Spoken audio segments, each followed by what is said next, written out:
Assalamualaikum warahmatullahi wabarakatuh. Baiklah, kita akan melanjutkan perkuliahan keempat kita. Pertemuan 4 yaitu dengan materinya tentang jenis dan bidang usaha. Sebenarnya jenis dan bidang usaha ini seharusnya sebelum kelayakan usaha, tetapi karena kemarin saya sudah sampaikan kelayakan usaha, jadi yang ini menyusul. Yang jenis dan bidang usaha ini menyusul.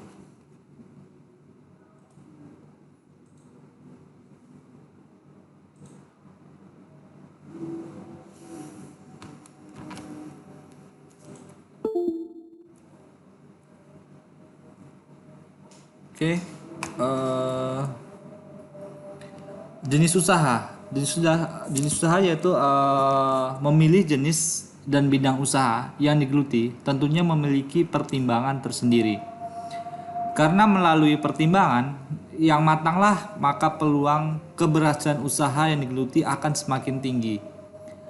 Nah, berikut adalah beberapa hal yang menjadi pertimbangan dalam memilih jenis usaha. Yang pertama yaitu pilih kelompok bidang usaha yang akan dilaksanakan. Misalnya pakaian atau sandang, makanan dan bahan pangan, kecantikan atau kosmetik, dan lain sebagainya. Yang kedua yaitu tentukan posisi usaha dalam rantai distribusi. Misalnya pemasok, produsen, agen, distributor, ataupun expert. Yang ketiga adalah tentukan target yang dibidik. Misalnya strata dasar, langsung tumbuh, besar dan langsung kuat. Jaringan kuat.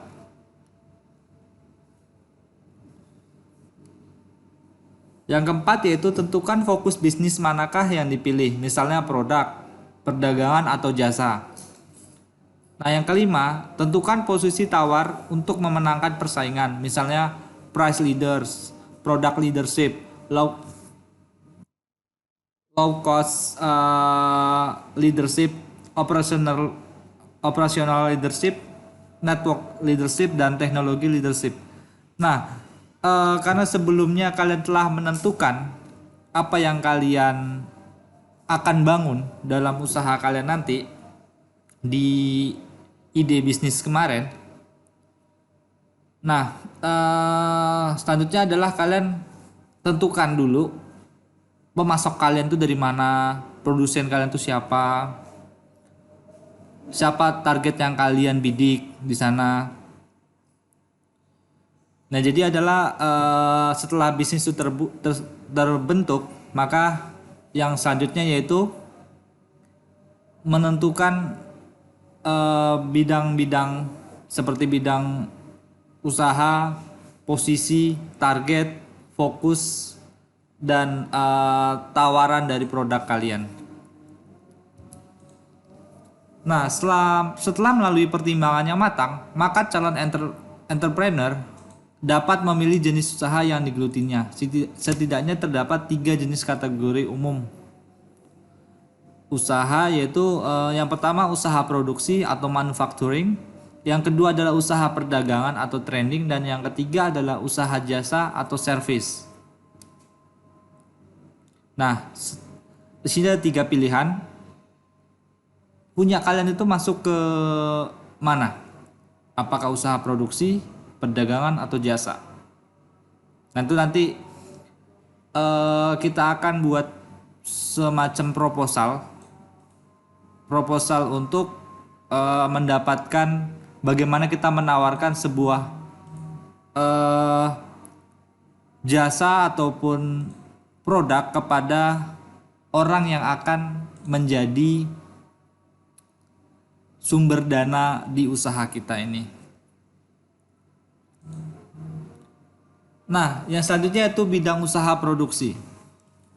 Berdasarkan dari ketiga jenis usaha yang dikemukakan sebelumnya, yaitu usaha produksi, usaha perdagangan, dan usaha jasa, maka ketiganya memiliki bidang-bidang usaha tersendiri. Bidang usaha produksi, bidang usaha perdagangan, dan bidang usaha jasa. Nah, Selanjutnya adalah bidang usaha.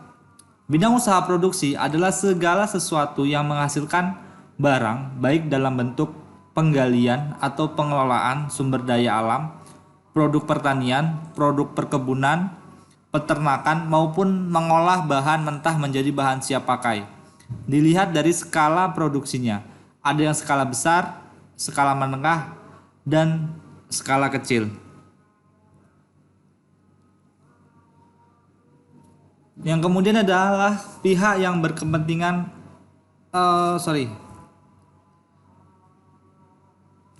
yang ini tidak kita pakai. Nah, beberapa hal yang harus diperhatikan dalam usaha produksi. Ini dijelaskan oleh Fadiati dan Purwana tahun 2011. Yang pertama itu adalah lokasinya. Lokasi itu penting karena itu menentukan target pasar yang akan kita capai. Yang kedua adalah pilihan produksi, kualitas produk, ketepatan menghasilkan produk, variasi produk, serta hubungan dengan pemasok dan distributor. Nah, yang keenam ini adalah hal yang perlu kalian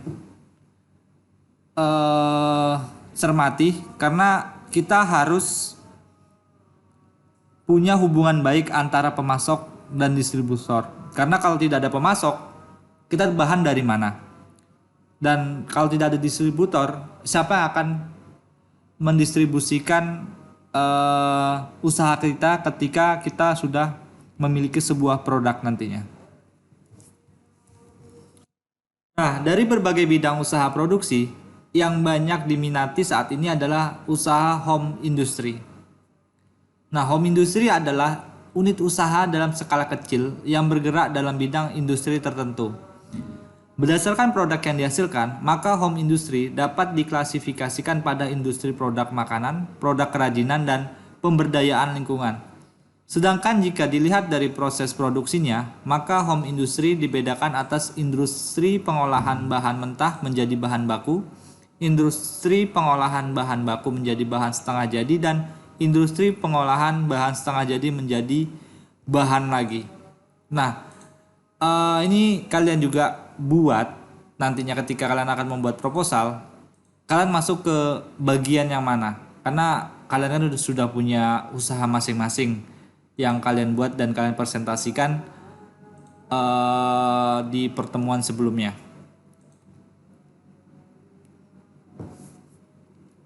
Oke, ini juga tidak digunakan.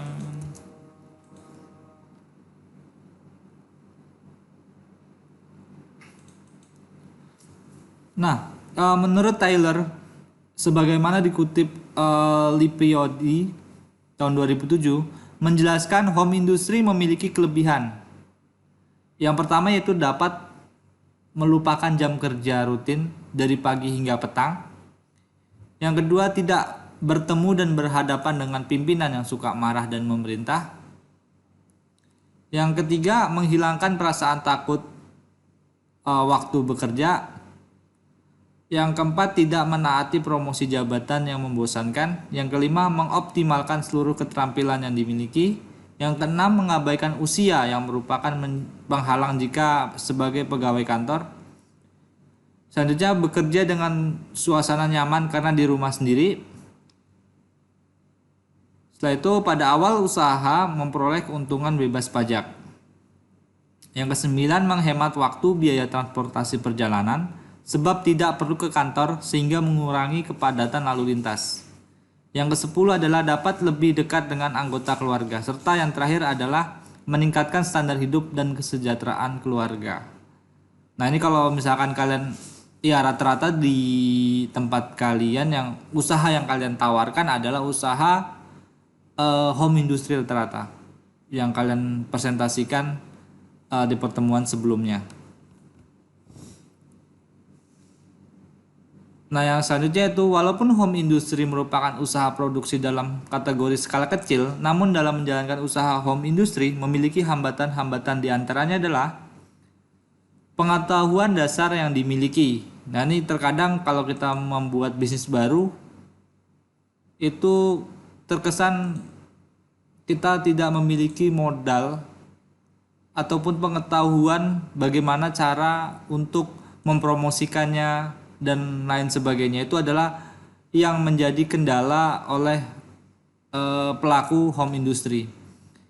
Yang kedua adalah keterbatasan waktu. Ya, kemungkinan waktu ini kalau misalkan kita sebagai mahasiswa pasti kita membagi waktunya itu yang agak sedikit sulit.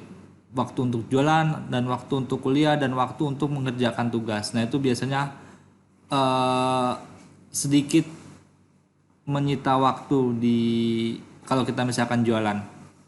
Yang ketiga adalah modal usaha. Nah, kalau modal usaha ini karena pandemi COVID ini itu udah banyak yang bisa kita minta bantuan kepada beberapa bank di Indonesia, itu udah memberikan tawaran untuk pelaku UMKM.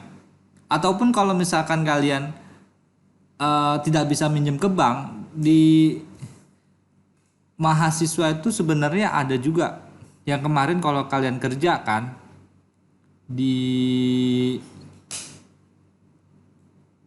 Entrepreneurship Award 2020 itu lumayan juga uangnya. Jadi bisalah untuk menambah modal kalian. Tapi saya lihat yang mengambil mata kuliah entrepreneurship ini hanya satu orang yang membuat proposalnya. Selebihnya ingin membuat usaha baru sendiri tanpa adanya bantuan dari pihak pemerintah.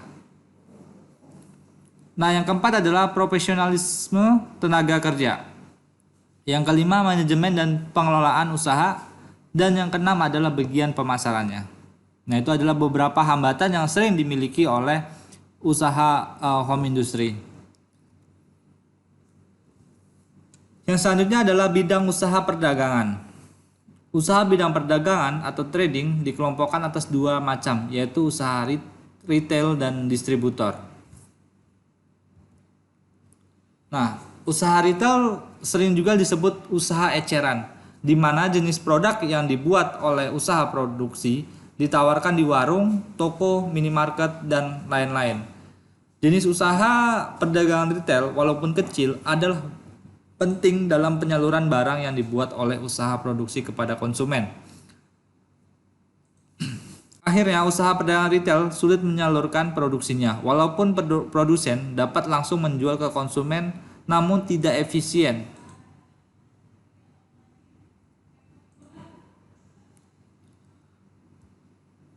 Perdagangan retail adalah suatu kegiatan menjual barang dan jasa kepada konsumen akhir. Jadi, perdagangan retail adalah mata rantai terakhir dalam penyaluran barang dari produsen sampai ke konsumen. Pedagang retail sangat penting karena bagi pengusaha produksi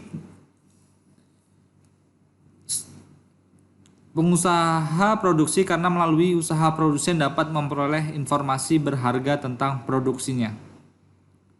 Nah, ini juga kalau misalkan kita lihat ke Jawa, itu bagaimana usaha-usaha kecil seperti misalkan kalau kita lihat yang udah pernah ke Jogja, itu biasanya tahu di Jogja itu tidak ada satupun khususnya di daerah Slemannya, itu jarang sekali kita menemukan Indomaret. Walaupun itu Indomaret fisiknya, tapi namanya bukan Indomaret.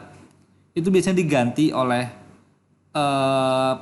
melalui perjanjian antar warga dan Indomaret, bahwasanya kalau mereka ingin mendirikan Indomaret, mereka harus menjualkan barang asli dari tempat mereka mendirikan usaha tersebut. Misalkan di usaha di desa tersebut misalkan adalah produksi perak ataupun coklat. Nah, Indomaret ini harus menjual barang yang ada di sana, sehingga barang-barang mereka itu terdapat juga estalasenya di Indomaret, sehingga barang mereka juga dikenal oleh warga-warga yang lain yang lewat dari yang singgah ke Indomaret ataupun sudah dirubah namanya. Itu adalah salah satu strategi pemerintah Jogja untuk menaikkan kualitas UMKM yang ada di Jogja. Nah, sebenarnya ide tersebut bisa ditiru asalkan pemerintah itu berani kepada pimpinan dari Indomaretnya.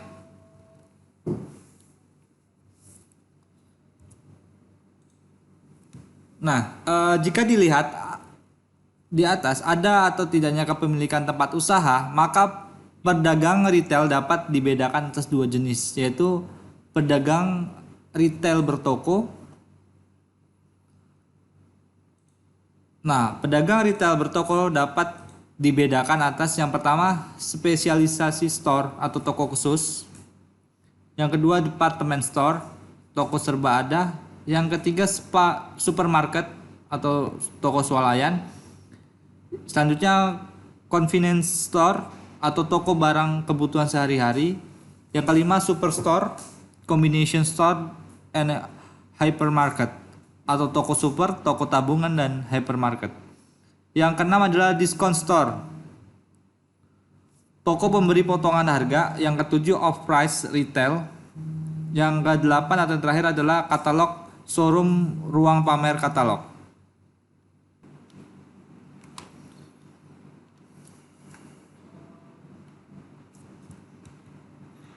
Nah, yang B adalah pedagang retail tidak bertoko. Pedagang retail tidak bertoko dibedakan atas direct selling, yang kedua direct marketing, yang ketiga automatic vending machine, dan yang keempat adalah buying service. Nah, ini saya contohkan tadi yang seperti yang di Jogja tadi. Mereka tidak punya toko, tapi bagaimana mereka ingin memasarkan produk mereka ke orang lain. Nah, itu bisa juga ditiru.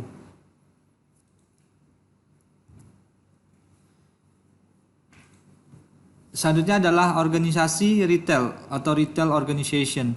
Dapat berbentuk yang pertama corporate chain, volunteer chain, retail cooperative, consumer cooperative, franchise organization, dan merchandising conglomerate.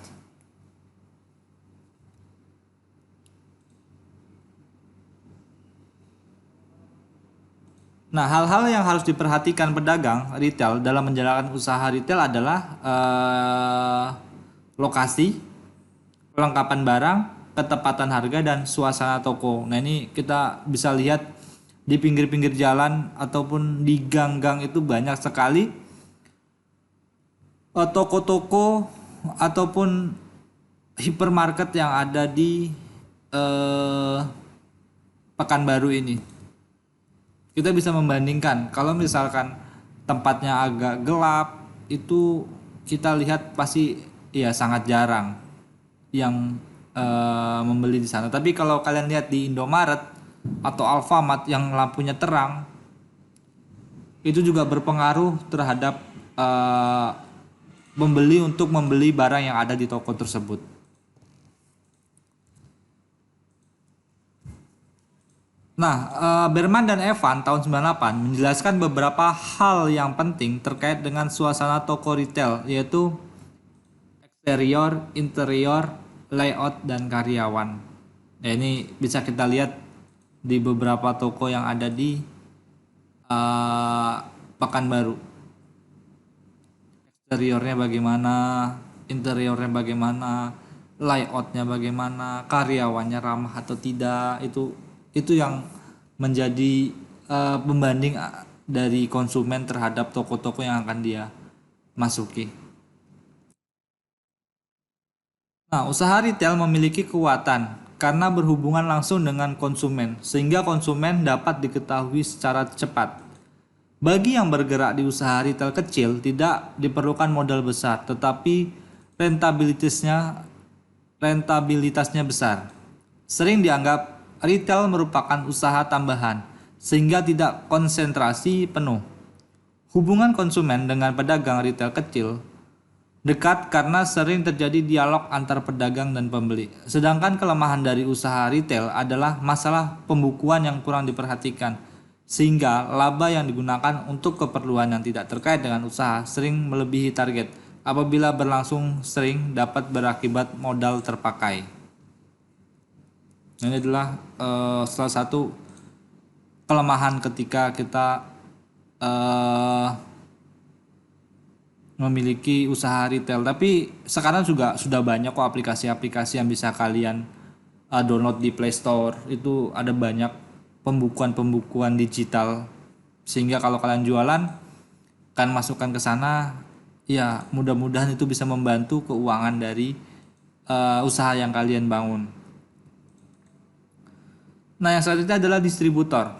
Distributor atau perdagangan besar adalah segala aktivitas marketing yang menggerakkan barang-barang dari produsen ke pedagang retail atau lembaga-lembaga marketing lainnya.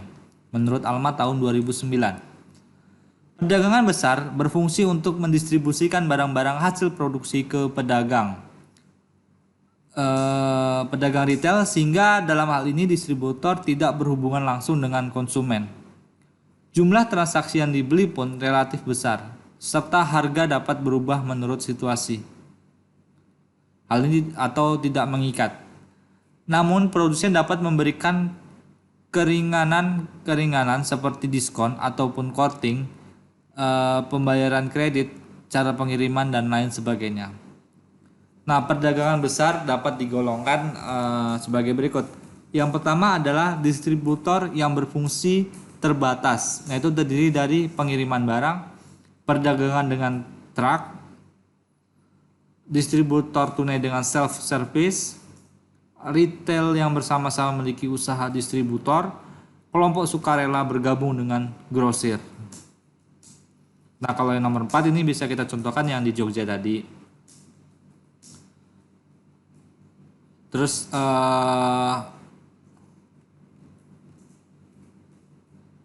untuk pengiriman barang biasanya ini banyak juga orang-orang, kalau misalkan kita lihat di Indomaret ataupun Alfamart itu banyak sekali. Iya, nggak banyak sih, setidaknya tiap hari pasti ada truk yang mengirim barang ke Indomaret tersebut atau Alfamart. Nah, kemudian adalah pengumpul hasil pertanian. Yang pertama itu pembeli lokal khusus atau private resident buyers, merupakan dealer lokal yang berdiri sendiri dan kadang-kadang merupakan wakil dari dealer dan produsen. Yang kedua, pembeli yang berkeliling mendatangi perusahaan pertanian satu persatu atau membuka tempat pengangkutan lokal agar dapat membeli hasil para petani seperti buah-buahan, sayuran, telur, kapas, beras, jagung, ternak dan lain sebagainya. Nah, yang selanjutnya saudagar dengan truk atau merchant trucker menggunakan truk sebagai alat pengangkut dengan membeli buah-buahan, sayuran, telur, ternak dan menjual langsung kepada pabrik dan pedagang retail. Yang terakhir dari pengumpulan hasil pertanian adalah pembeli berdasarkan perintah, order buyers, yang memiliki para distributor, pasar sentral dan grosir. Mereka membeli berdasarkan perintah dari pemberi tugas dengan kualitas tertentu, dengan kata lain menjadi agen perantara. Nah, ini kita bisa lihat di pasar-pasar misalkan. Itu kalau misalkan pagi-pagi itu pasti banyak sekali di jam 4 atau jam 5 subuh itu udah banyak mobil-mobil antri,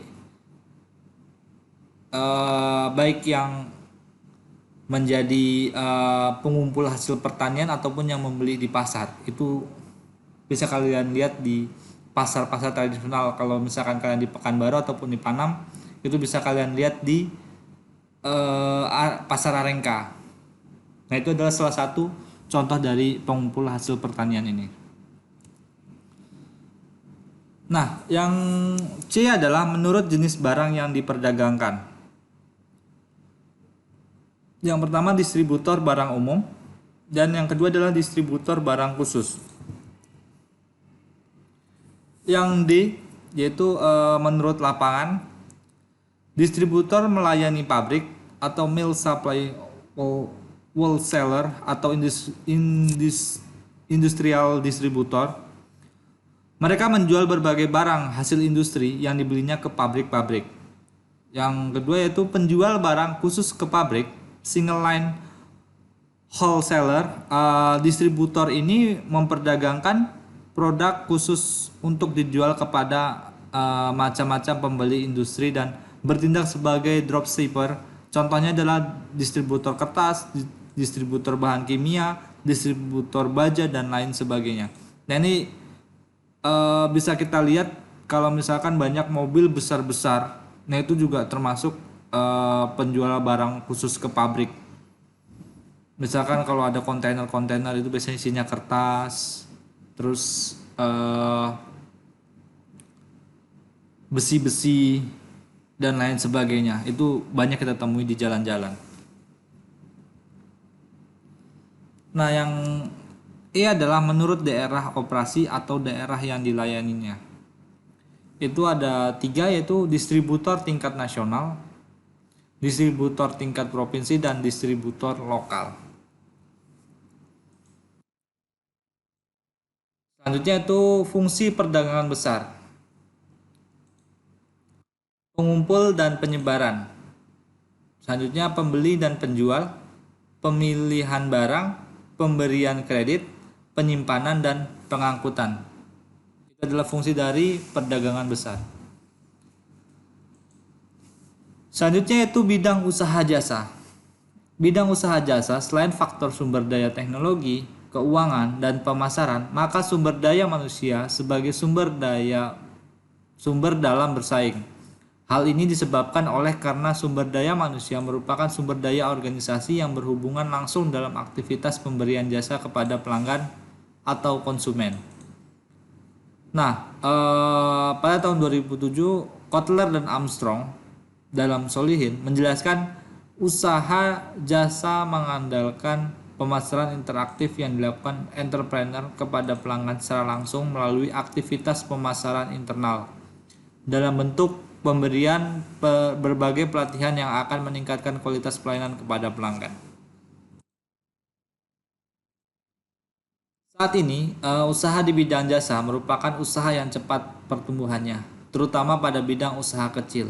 Usaha ini dapat dilakukan dengan modal kecil dan terjangkau sampai dengan modal usaha yang besar.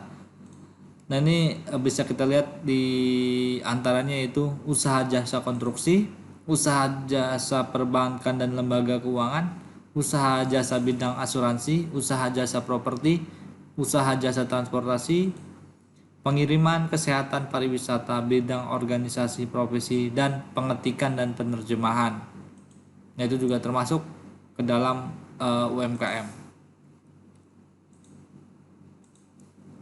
Oke, kita cukupkan sampai di sini. Jika ada pertanyaan terkait dengan materi ini ataupun minggu lalu, itu bisa kalian kirim ke email saya ataupun langsung chat di WhatsApp grup, atau bisa bertanya juga di